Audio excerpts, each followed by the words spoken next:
Hallelujah! ನಮ್ಮ ಕರ್ತನಾದ ಯೇಸುಕ್ರಿಸ್ತನ ನಾಮದಲ್ಲಿ ನಿಮ್ಮೆಲ್ಲರಿಗೂ ಶುಭಗಳು. Good morning. ಹೇಗಿದ್ದೀರಿ ಪ್ರಿಯರೇ? ಕಳೆದ ರಾತ್ರಿ ಪ್ರಶಾಂತವಾಗಿ ನಿದ್ದೆ ಮಾಡಿದ್ದೀರಾ? ನಿನ್ನೆಯ ದಿನದಲ್ಲಿ ನಿಮ್ಮ ಚರ್ಚಿನಲ್ಲಿ ನಡೆದ ಉಪವಾಸ ಪ್ರಾರ್ಥನೆಯಲ್ಲಿ ನೀವು ಕೂಡ ಪಾಲ್ಗೊಂಡಿದ್ದೀರಾ? ಬಹಳ ಲೇಟ್ ಆಗತ್ತೆ ಅನ್ಬೇಡಿ ಪ್ರಿಯರೇ, ರಾತ್ರಿ ಅಲ್ಲವೋ? ನಿದ್ರೆ ಏನಾದರೂ ಸ್ವಲ್ಪ ಕಟ್ ಮಾಡಿಕೊಳ್ಳೋದಾದ್ರೆ ಹೆಚ್ಚು ಸಮಯ ಪ್ರಾರ್ಥನೆಯಲ್ಲಿರಬಹುದು.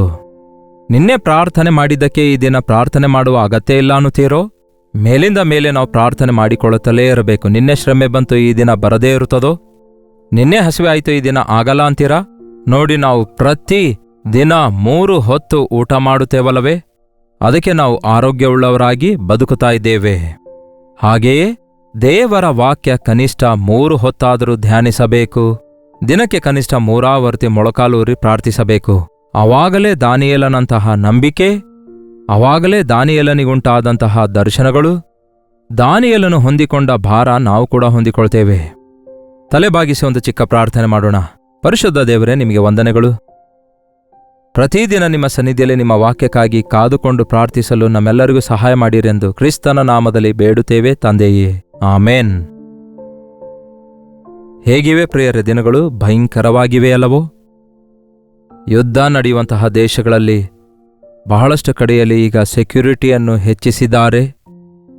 ಕೇಳಿ ಪ್ರಿಯರೇ, ಮುಖ್ಯವಾದ ಪಟ್ಟಣಗಳಲ್ಲಿ, ಮುಖ್ಯವಾದ ಏರ್ಪೋರ್ಟ್ಸ್ಗಳಲ್ಲಿ, ಸರಹದ್ದುಗಳಲ್ಲಿ ವಾರ್ನಿಂಗ್ಸ್ ಕೊಡಲಾಗ್ತಾ ಇದೆ. ಯಾಕೆ ಪ್ರಶಾಂತತೆ ಇಲ್ಲದಂತೆ ಮನುಷ್ಯರು ಈ ದಿನ ಜೀವಿಸ್ತಿದ್ದಾರೆ? ಮನುಷ್ಯರು ಮನುಷ್ಯರಿಗೇ ಹಾನಿ ಮಾಡ್ತಿದ್ದಾರೆ. ಎಲ್ಲಿ ನೋಡಿದ್ರೂ ಇದೇ ಸಮಸ್ಯೆ. ಸ್ವಲ್ಪ ಅಧಿಕಾರಕ್ಕೋಸ್ಕರ, ಭೂಮಿಯ ಭಾಗಕ್ಕಾಗಿ ಒಂದು ಕಡೆ ಚೈನಾದವರು ಹೋರಾಡ್ತಾರೆ, ಈ ಕಡೆ ರಷ್ಯಾದವರು ಉಕ್ರೇನಿನೊಂದಿಗೆ ಹೋರಾಡ್ತಿದ್ದಾರೆ, ಆ ಕಡೆ ಇಸ್ರಾಯೇಲರು ಪಾಲಿಸ್ತೀನರು ಹೋರಾಡ್ತಿದ್ದಾರೆ. ಕೆಲವೊಮ್ಮೆ ಇಂಡಿಯಾ ಪಾಕಿಸ್ತಾನದ ನಡುವೆಯೂ ಕೂಡ ಘರ್ಷಣೆಗಳಾಗ್ತಾ ಇರ್ತವೆ. ಭಯಪಡ್ತಾ ಇದ್ದೀರಾ? ಅಗತ್ಯವಿಲ್ಲ. ನಾವು ಈ ಸಮಯದಲ್ಲಿ ಪ್ರಾರ್ಥಿಸುವುದಾದರೆ ಸಮಾಧಾನ ಅನುಗ್ರಹಿಸುವುದಕ್ಕಾಗಿ, ಸಮಸ್ಯೆಗೆ ಪರಿಷ್ಕಾರ ಕೊಡುವುದಕ್ಕಾಗಿ ದೇವರು ತನ್ನ ಕಾರ್ಯ ನೆರವೇರಿಸ್ತಾರೆ. 2ನೇ ಪುರಕಾಲ ವೃತ್ತಾಂತ 15ನೇ ಅಧ್ಯಾಯ 4ನೇ ವಚನ ಹೇಳುತ್ತೆ, ಅವರು ತಮ್ಮ ಇಕ್ಕಟ್ಟಿನಲ್ಲಿ ಇಸ್ರಾಯೇಲ್ ದೇವರಾದ ಯೆಹೋವನ ಕಡೆಗೆ ತಿರುಗಿಕೊಂಡರು. ಅವರು ಆತನನ್ನು ಹುಡುಕಿದಾಗ ಆತನು ಅವರಿಗೆ ಸಿಕ್ಕಿದನು. ಯುದ್ಧಗಳಾಗುವಾಗ, ಬರಗಾಲ ಬರುವಾಗ, ಶ್ರಮೆಗಳು ಬಂದಾಗ, ಪ್ರಕೃತಿ ವಿಕೋಪಗಳಾದಾಗ, ಪ್ರಮಾದಗಳಾದಾಗ ದೇವರ ಕಡೆಗೆ ತಿರುಗುವುದಾದರೆ, ಯಾವುದೇ ಮನುಷ್ಯನು ಸಹಾಯ ಮಾಡದೇ ಇರುವಂತಹ ಪರಿಸ್ಥಿತಿಯಲ್ಲಿ ನನ್ನ ದೇವರು ಮಾತ್ರ ಸಹಾಯ ಮಾಡಬಲ್ಲರು ಎಂಬುದಾಗಿ ನಂಬಿಕೆಯಿಂದ ಆತನ ಕಡೆಗೆ ತಿರುಗೋದಾದರೆ ಏನಂತೆ? ಆತನು ನಮಗೆ ಪ್ರತ್ಯಕ್ಷನಾಗುತ್ತಾನೆ. ಎಂತಹ ದೊಡ್ಡ ಮಾತಿದೆ ನೋಡಿ. ಆತನು ಪ್ರತ್ಯಕ್ಷನಾಗುವುದನ್ನು ನಾವು ನೋಡ್ತೇವೆ. ದೇವರು ನಮಗೆ ಮೇಲಿಂದ ಮೇಲೆ ಅಪ್ಡೇಟ್ಸ್ ಕೊಡ್ತಾ ಇರ್ತಾರೆ ಪ್ರಿಯರೇ. ಮೇಲಿಂದ ಮೇಲೆ ನಾವು ನಡೆಯಬೇಕಾದ ಮಾರ್ಗಗಳನ್ನು ನಮಗೆ ಬೋಧಿಸುತ್ತಾರೆ, ನಾವು ಮಾಡಬೇಕಾದ ಕಾರ್ಯಗಳನ್ನು ನಮಗೆ ಕಲಿಸಿಕೊಡ್ತಾರೆ. ಆತನು ಎಲ್ಲೋ ಕೂತ್ಕೊಂಡಿರುವ ದೇವರಲ್ಲ. ನಿಮ್ಮ ಮೇಲೆ ದೃಷ್ಟಿಯಿಟ್ಟು ನಿಮಗೆ ಆಲೋಚನೆ ಹೇಳುವಂತಹ ದೇವರು, ನೀವು ನಂಬಿರುವ ದೇವರಾಗಿದ್ದಾರೆ. ನಿಮ್ಮ ಹೋರಾಟಗಳಲ್ಲಿ ಆತನನ್ನು ಹುಡುಕಿರಿ. 5ನೇ ವಚನ, ಆ ಕಾಲದಲ್ಲಿ ಯಾರಿಗೂ ನಿರ್ಭಯವಾಗಿ ತಿರುಗಾಡುವುದಕ್ಕೆ ಆಗುತ್ತಿರಲಿಲ್ಲ. ದೇಶ ನಿವಾಸಿಗಳೆಲ್ಲರೂ ಕಳವಳಗೊಂಡಿದ್ದರು. ಈ ದಿನವೂ ಕೂಡ ಅದೇ ಪರಿಸ್ಥಿತಿ ನೋಡ್ತೇವೆ. ದೇಶದಲ್ಲಿರುವಂತಹ ನಿವಾಸಿಗಳೆಲ್ಲರಲ್ಲಿಯೂ ಸೈನ್ಯದಲ್ಲೇ ಕಳವಳ ಉಂಟಾಗಿರೋದಾದರೆ, ಸೈನ್ಯ ಹುಷಾರಾಗಿರೋದಾದರೆ, ಸೈನ್ಯ ಹೋರಾಡ್ತಿರೋದಾದರೆ, ಸೈನ್ಯ ಪ್ರಾಣ ಅಪಾಯದಲ್ಲಿಟ್ಟು ಯುದ್ಧದಲ್ಲಿ ಮುಂದೆ ಸಾಗ್ತಿರೋದಾದ್ರೆ, ಅವರಿಗೆ ಕಣ್ತುಂಬ ನಿದ್ದೆ ಇಲ್ಲದೆ, ಹೊಟ್ಟೆ ತುಂಬ ಊಟ ಇಲ್ಲದೆ ಅವರು ಸರಹದ್ದಲ್ಲಿ ಹೋರಾಡ್ತಾ ಇದ್ದಾರೆ. ನಾವು ನಮ್ಮ ಸೈನ್ಯಕ್ಕಾಗಿ ಪ್ರಾರ್ಥಿಸಬೇಕು. ಅನವಶ್ಯಕವಾಗಿ ಪ್ರಾಣ ಹಾನಿಯಾಗದಂತೆ ಪ್ರಾರ್ಥಿಸಬೇಕು. ಏನ್ ಬೇಕಾದರೂ ಸಂಪಾದಿಸಬಹುದು, ಹೋದ ಪ್ರಾಣ ತಿರುಗಿ ಸಂಪಾದಿಸ್ಲಿಕ್ಕಾಗೋದಿಲ್ವಲ್ಲ? ಆದರೆ ಆ ಯುದ್ಧದಿಂದ ಕೇವಲ ಸೈನಿಕರಿಗಷ್ಟೇ ಅಲ್ಲ, ದೇಶದಲ್ಲಿರುವ ಎಲ್ಲರಿಗೂ ಕಳವಳ ಉಂಟಾಗತ್ತೆ, ಒಂಥರ ಭಯ ಆಂದೋಲನಕ್ಕೆ ಗುರಿಯಾಗ್ತಾರೆ. ಅದಕ್ಕೆ ವಾಕ್ಯ ಹೇಳುತ್ತೆ, ಯಾರಿಗೂ ನಿರ್ಭಯವಾಗಿ ತಿರುಗಾಡುವುದಕ್ಕೆ ಆಗುತ್ತಿರಲಿಲ್ಲ. ಬೆಳಗ್ಗೆ ಎದ್ದ ಕೂಡಲೇ ಕೆಲಸ ಕಾರ್ಯಗಳು ಇರ್ತವೋ, ಸುಮ್ಮನೆ ಮಲಗಿದ್ರೆ ನಮಗೆ ತಿಂಡಿ ಸಿಗುತ್ತೋ, ಕೈ ಕೆಸರಾದ ಹೊರತು ಬಾಯಿ ಮೊಸರಾಗುವುದಿಲ್ಲ ಎಂದು ನಂಬುವವರು ಈ ದಿನ ನಮ್ಮ ದೇಶದಲ್ಲಿ ಎಷ್ಟೋ ಜನ ಇದ್ದಾರೆ. ಆ ಕೊರೋನಾ ಬಂದು ಲಾಕ್ಡೌನ್ ಆಗಿರುವ ಟೈಮ್ನಲ್ಲಿ ನೋಡಿ, ಎಷ್ಟೋ ಜನರು ಉಪವಾಸವಿದ್ರು, ಎಷ್ಟೋ ಜನ ತೊಂದರೆಗೆ ಗುರಿಯಾದರು. ಈಗ ಕೆಲವೊಂದು ಕಂಪನೀಸ್ ಮುಚ್ಚಾಕ್ತಿದ್ದಾರೆ, ಏರ್ಪೋರ್ಟ್ಸ್ ಕ್ಲೋಸ್ ಮಾಡ್ತಿದ್ದಾರೆ, ರೆಸ್ಟ್ರಿಕ್ಟ್ ಮಾಡ್ತಿದ್ದಾರೆ. ಇನ್ನೂ ತೀವ್ರಗೊಂಡಾಗ ಸೈರನ್ ಹಾಕ್ತಾರೆ, ಬಂಕರ್ ಒಳಗೆ ಹೋಗ್ಬೇಕನ್ನುತ್ತಾರೆ. ನಮಗ್ ಬಂಕರ್ ಇವೇ ಎಲ್ಲವೋ ಗೊತ್ತಿಲ್ಲ, ಎಲ್ಲಿ ಹೋಗ್ಬೇಕೋ ಗೊತ್ತಿಲ್ಲ, ನಿಮ್ಮ ಬಾತ್ರೂಮ್ಗೆ ಹೋಗಿ ಬಾಗಿಲು ಮುಚ್ಕೊಳ್ರಿ ಅನ್ನುತ್ತಾರೆ.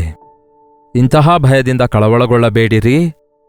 ದೇವರು ನಿಮ್ಮನ್ನು ತಪ್ಪಿಸುತ್ತಾರೆ. ನಿಮ್ಮ ಪ್ರಾರ್ಥನೆ ನಿಮಿತ್ತವಾಗಿ ದೇವರು ನಮ್ಮ ದೇಶವನ್ನು ಕೂಡ ಕಾಪಾಡುತ್ತಾರೆ. ನಾವು ಮೊರೆ ಇಡುವುದಾದರೆ ದೇವರು ನಮ್ಮ ಪ್ರಾರ್ಥನೆ ಲಾಲಿಸುತ್ತಾರೆ. ಕೆಲಸ ಕಾರ್ಯ ಮಾಡಿಕೊಳ್ಳುವಂಥದ್ದು ಕಷ್ಟವಾಗಿದೆ. ಅನೇಕರಿಗೆ ಸಮಾಧಾನದಿಂದ ಫ್ರೀಯಾಗಿ ಮುಂದೆ ಸಾಗ್ಲಿಕ್ಕಾಗ್ತಿಲ್ಲ. ಆಲೋಚಿಸಿ ಹೋಗ್ಬೇಕಾಗ್ತಿದೆ. ಅದೇ ಪರಿಸ್ಥಿತಿಯನ್ನು ನೋಡ್ತಾ ಇದ್ದೇವೆ. ಅಂತಹ ಪರಿಸ್ಥಿತಿಯಲ್ಲಿ ದೇವರನ್ನು ಆಶ್ರಯಿಸುವುದಾದರೆ 6ನೇ ವಚನ, ದೇವರು ಎಲ್ಲಾ ತರಹದ ಕಷ್ಟದಿಂದಲೂ ಅವರನ್ನು ತಳಮಳಗೊಳಿಸಿದನು, ನೀವಾದರೂ ಸ್ಥಿರಚಿತ್ತರಾಗಿರಿ. ದೇವರು ನಮ್ಮನ್ನು ಶ್ರಮೆಗೆ ಒಪ್ಪಿಸಿಕೊಡ್ತಾರೆ, ಆವಾಗಲೇ ಆತನು ನಮಗೆ ನೆನಪಾಗೋದು. ಆದುದರಿಂದ ಒಂದು ಜನಾಂಗವು ಇನ್ನೊಂದು ಜನಾಂಗವನ್ನು, ಒಂದು ಪಟ್ಟಣದವರು ಇನ್ನೊಂದು ಪಟ್ಟಣದವರನ್ನು ಹಾಳು ಮಾಡುತ್ತಿದ್ದರು. ಅಹರೇ, ಅವರು ನಮ್ಮನ್ನು ಸಾಯಿಸಿದ್ರೆ ನಾವು ಅವರನ್ನು ಸಾಯಿಸ್ತೇವೆ, ಅವರು ನಮ್ಮನ್ನು ಕೊಂದು ಹಾಕಿದ್ರೆ ಅವರು ನಮ್ಮನ್ನು ನಾಶ ಮಾಡಿದ್ರೆ, ನಾವು ಹೆಚ್ಚು ನಾಶ ಮಾಡಿದೆವು, ಅವರು ಕಡಿಮೆ ಮಾಡಿದ್ರು ಅಂದ್ಕೊಳ್ಬಹುದಾದ್ರೆ ಕೊನೆಗೆ ಅದರ ಔಟ್ಕಮ್ ಏನಾಗಿದೆ? ನಷ್ಟವೇ ಅಲ್ಲವೋ? ಆ ಕಡೆ ಈ ಕಡೆ ಎಲ್ಲ ಮರಣವಲ್ಲವೋ? ನಮ್ಮ ದೇಶಕ್ಕೋಸ್ಕರ ಭಾರದಿಂದ ಪ್ರಾರ್ಥಿಸೋಣ. ಯುದ್ಧ ನಡೆಯುತ್ತಿರುವ ಪ್ರತಿ ದೇಶಕ್ಕೋಸ್ಕರ ಪ್ರಾರ್ಥಿಸೋಣ. ಪ್ರತಿಯೊಬ್ಬರಿಗೂ ಸಮಾಧಾನ ಉಂಟಾಗುವ ಹಾಗೆ ಪ್ರಾರ್ಥಿಸೋಣ. ನನ್ನವರೆಂದು ಹೆಸರುಗೊಂಡ ನನ್ನ ಪ್ರಜೆಗಳು ತಮ್ಮನ್ನು ತಾವು ತಗ್ಗಿಸಿಕೊಂಡು ತಮ್ಮ ಕೆಟ್ಟ ನಡತೆಯನ್ನು ಬಿಟ್ಟು ನನ್ನ ಮುಖದರ್ಶನ ಬಯಸಿ ಪ್ರಾರ್ಥಿಸೋದಾದ್ರೆ ಪರಲೋಕದಿಂದ ಅವರ ಪ್ರಾರ್ಥನೆಯನ್ನು ಲಾಲಿಸಿ ಅವರ ಪಾಪಗಳನ್ನು ಕ್ಷಮಿಸಿ ಅವರ ದೇಶವನ್ನು ಸ್ವಸ್ಥಗೊಳಿಸುತ್ತೇನೆ ಅನ್ನುತ್ತಾರೆ ದೇವರು. ನಾವು ಪ್ರಾರ್ಥಿಸುವುದಾದರೆ ದೇವರು ಹೇಳ್ತಾರೆ, ನೀವು ಬಲಹೀನರಾಗಿರದೆ ಧೈರ್ಯವಂತರಾಗಿರಿ. ಅಂತಹ ಪರಿಸ್ಥಿತಿಗಳು ನಾವು ಸುತ್ತಲೂ ನೋಡ್ತಿರುವಾಗ, ಯುದ್ಧದ ಭಯಗಳು, ಸಮಾಧಾನವಿಲ್ಲದ ಸ್ಥಿತಿಯಲ್ಲಿಯೂ ಜನಾಂಗದ ವಿರುದ್ಧ ಜನಾಂಗ, ಪಟ್ಟಣದ ವಿರುದ್ಧ ಪಟ್ಟಣ ಎದ್ದೇಳುತ್ತಿರುವಾಗ, ಒಬ್ಬರಿಗೊಬ್ಬರು ಹಾನಿ ಮಾಡಿಕೊಳ್ತಾ ಇರುವಾಗ, ಸಂತೋಷ ಸಮಾಧಾನ ಇಲ್ಲದೆ ಶ್ರಮೆಗಳಲ್ಲಿ ಬದುಕುತ್ತಾ ಇರುವಾಗ, ಯಾವುದೇ ಕೆಲಸ ಕಾರ್ಯ ಮಾಡಿಕೊಳ್ಳಲು ಅವಕಾಶವಿಲ್ಲದ ಪರಿಸ್ಥಿತಿಯಂತೆ ಅಂತಹ ಸ್ಥಿತಿಯಲ್ಲಿರುವಾಗ ದೇವರ ಕಡೆಗೆ ತಿರುಗಿಕೊಂಡು ಮೊರೆಯಿಡಿರಿ. ನೀವು ಎಲ್ಲವನ್ನು ನೋಡಿ ಕುಗ್ಗಿ ಹೋಗಬೇಡಿರಿ. ಅಲ್ಲಿ ಏನೋ ನಡೆದಿದ್ದಕ್ಕೆ ಇಲ್ಲಿ ನಿಮ್ಮ ಹೃದಯ ಬಡಿತ ನಿಂತೋಗುತ್ತದೆ ಎನ್ನುವಂತೆ ಆ ವಾರ್ತೆಗಳಲ್ಲಿ ಕೂಡ ಈ ದಿನ ಎಷ್ಟೋ ಫೇಕ್ ಆಗಿವೆ. ಅದಕ್ಕೆ ಸೋಷಿಯಲ್ ಮೀಡಿಯಾದ ಮೇಲೆ ಡಿಪೆಂಡ್ ಆಗಬೇಡಿ. ಸೋಷಿಯಲ್ ಮೀಡಿಯಾದಲ್ಲಿ ಬರುವ ವಾರ್ತೆಗಳೆಲ್ಲ ನಿಜವಲ್ಲ. ಅವುಗಳಲ್ಲಿ ಕೆಲವೊಂದೇ ನಿಜವಾಗಿವೆ. ಯಾವುದು ನಿಜ ಯಾವುದು ಸುಳ್ಳೆಂದು ಗೊತ್ತಾಗದೆ ಒದ್ದಾಡ್ತಾ ಇದ್ದಾರೆ ಜನರು. ಅನವಶ್ಯಕವಾದವುಗಳಿಗೋಸ್ಕರ ಯಾಕೆ ನಿಮ್ಮ ಸಮಯವೆಲ್ಲ ಖರ್ಚು ಮಾಡ್ತೀರಿ? ಈ ಗಲಿಬಿಲಿಯ ಮಧ್ಯದಲ್ಲಿ ದೇವರ ಮೃದುವಾದ ಸ್ವರ ಕೇಳಿಸುತ್ತದೆ. ನೀವು ಬಲಹೀನರಾಗಬೇಡಿರಿ, ನೀವು ಭಯಪಡಬೇಡಿರಿ, ನೀವು ಕುಗ್ಗಿ ಹೋಗಬೇಡಿರಿ. ನಾನು ನಿಮ್ಮ ಕಾರ್ಯ ಸಫಲಗೊಳಿಸುತ್ತೇನೆ. ಅಂದರೆ ಧೈರ್ಯವಾಗಿರಿ, ನಿಮ್ಮ ಪ್ರಯತ್ನಕ್ಕೆ ಫಲ ತಪ್ಪದು ಎಂದು ದೇವರು ಹೇಳ್ತಾರೆ. I will give you victory. ನಿಮಗೆ ಜಯ ಕೊಡ್ತೇನೆ. ನಿಮ್ಮ ಹೋರಾಟಕ್ಕೆ ಒಂದು ಮುಕ್ತಾಯ ಕೊಡುತ್ತೇನೆ. ಅಷ್ಟೇ ಅಲ್ಲವೋ? ಹೋರಾಡಬೇಕು, ಜಯ ಬರುವವರೆಗೂ ಹೋರಾಡಬೇಕು. ನಮ್ಮ ಹೋರಾಟಕ್ಕೆ ಮುಕ್ತಾಯ ದೇವರು ಮಾತ್ರವೇ. ನಮಗೆ ಜಯ ಆತನಿಂದಲೇ ಬರುತ್ತದೆ. ಆ ಕಾಲದಲ್ಲಿ ಅಮೋರಿಯ ದೇಶದ ಸೈನ್ಯಾಧಿಪತಿಯಾದ ನಾಮಾನನು ಅನ್ಯನಾದಾಗ್ಯೂ ಕೂಡ ಇಸ್ರಾಯೇಲ್ ರಾಜನಿಗೆ ಅವನ ನಿಮಿತ್ತವೇ ಜಯ ಉಂಟಾಗ್ತಿತ್ತಂತೆ. ಮಹಾಪರಾಕ್ರಮಶಾಲಿಯನ್ನಾಗಿ ಅನ್ಯನನ್ನು ದೇವರು ಉಪಯೋಗಿಸ್ತಾರೆ. ಯಾರು ಯುದ್ಧ ಮಾಡ್ತಿದ್ದಾರೆ, ಯಾರು ಹೋರಾಡ್ತಿದ್ದಾರೆ ಅನ್ನೋದು ಮುಖ್ಯವಲ್ಲ. ನಿಮ್ಮ ಕ್ಷೇಮಕ್ಕೋಸ್ಕರ, ನಿಮ್ಮ ದೇಶ ಕ್ಷೇಮಕ್ಕೋಸ್ಕರ ನೀವು ಪ್ರಾರ್ಥಿಸುವುದಾದರೆ, ಪ್ರಪಂಚ ಕ್ಷೇಮಕ್ಕೋಸ್ಕರ ನಾವು ಪ್ರಾರ್ಥಿಸೋದಾದರೆ ದೇವರು ಒಂದು ಫುಲ್ ಸ್ಟಾಪ್ ಹಾಕ್ತಾರೆ. ಸೋಲಿನಲ್ಲಿ ಅಲ್ಲ, ನಾನೇ ನಿಮಗೆ ಜಯ ಕೊಡ್ತೇನೆ. ನಿಮ್ಮ ಪ್ರಯತ್ನಕ್ಕೆ ಫಲ ತಪ್ಪದು. ಐ ವಿಲ್ ಫುಲ್ಫಿಲ್ ಇಟ್ ಎಂದು ದೇವರು ಹೇಳ್ತಾರೆ. ಬಹುಶಃ ನಮಗೇನು ಅಷ್ಟು ದೊಡ್ಡ ದೊಡ್ಡ ಯುದ್ಧವಿಲ್ಲವೇನೋ. ನನ್ನ ಹೆಂಡತಿ ನನ್ನ ಮೇಲೆ ಕೇಸ್ ಹಾಕಿದಾಳೆ, ನನ್ನ ಗಂಡ ನನ್ನನ್ನು ಬಿಟ್ಟು ಹೋಗಿದ್ದಾನೆ, ನನ್ನ ಮಕ್ಕಳು ನನಗೆ ತಿರುಗಿ ಬಿದ್ದಿದ್ದಾರೆ, ನನ್ನ ಕಂಪನಿ ದಿವಾಳಿ ಎದ್ದಿದೆ, ನನಗೆ ಕೊಡಬೇಕಾದ ದುಡ್ಡು ಕೊಡಲಿಲ್ಲ, ನಾನು ಬಹಳ ಹೋರಾಟದಲ್ಲಿದ್ದೇನೆ, ನಾನು ನೆಮ್ಮದಿಯಿಲ್ಲದವನಾಗಿದ್ದೇನೆ, ತಲೆ ಎತ್ತಲಿಕ್ಕಾಗ್ತಾ ಇಲ್ಲ, ಬೀದಿಯಲ್ಲಿ ನಡೆಯಲಿಕ್ಕಾಗ್ತಾ ಇಲ್ಲ ಎಂದು ಹೀಗೆ ಈ ದಿನ ಬಹಳಷ್ಟು ಜನ ಅಂತರ್ಯುದ್ಧದೊಂದಿಗೆ ಅಂತರಂಗದ ಹೋರಾಟಕ್ಕೆ ಒಳಗಾಗಿದ್ದಾರೆ. ನಿಮಗೂ ಕೂಡ ದೇವರು ಹೇಳ್ತಿದ್ದಾರೆ, ನೀವು ಕುಗ್ಗಿ ಹೋಗಬೇಡಿರಿ, ನೀವು ಹೇಡಿಗಳಾಗಬೇಡಿ, ನೀವು ಭಯಪಡಬೇಡಿರಿ, ನಾನು ನಿಮಗೆ ಧೈರ್ಯಗೊಳಿಸುತ್ತೇನೆ, ನನ್ನಲ್ಲಿ ನೀವು ಧೈರ್ಯ ತಂದುಕೊಳ್ಳಿರಿ, ನೀವು ಬಲಹೀನರಾಗಬೇಡಿ, ನಿಮ್ಮ ಬಲಹೀನತೆಯಲ್ಲಿ ನಿಮ್ಮನ್ನು ಬಲಪಡಿಸುವಂತಹ ದೇವರಲ್ಲಿ ನಂಬಿಕೆ ಇಡಿರಿ, ನಿಮ್ಮನ್ನು ಸಫಲಗೊಳಿಸ್ತೇನೆ ಅನ್ನುತ್ತಾರೆ. ಇದನ್ನು ವಾಗ್ದಾನವಾಗಿ ತೆಗೆದುಕೊಳ್ಳೋಣ. ಪ್ರತಿ ಹೋರಾಟದಲ್ಲಿ ದೇವರು ನಮ್ಮ ಪಕ್ಷದಲ್ಲಿದ್ದುಕೊಂಡು ನಮಗೆ ಜಯ ಕೊಡ್ತಾರೆಂದು ನಂಬೋಣ. ಪ್ರಾರ್ಥನೆ. ಪರಿಶುದ್ಧ ದೇವರೇ, ಪ್ರೀತಿಯುಳ್ಳ ತಂದೆಯೇ, ಎಷ್ಟೋ ಸಾರಿ ಭಯ ಆಂದೋಲನಗಳನ್ನುಂಟು ಮಾಡುವ ಸಂದೇಶಗಳು ನಾವು ಕೇಳುವಾಗ, ವಾರ್ತೆಗಳು ನಾವು ಕೇಳುವಾಗ, ಸಂಗತಿಗಳು ನಾವು ಕೇಳುವಾಗ ಬಲಹೀನರಾಗ್ತಿದ್ದೇವೆ ದೇವರೇ, ಹೇಡಿಗಳಾಗ್ತಿದ್ದೇವೆ, ಭಯಭೀತಿಯಿಂದ ತುಂಬಿಕೊಳ್ತಿದ್ದೇವೆ.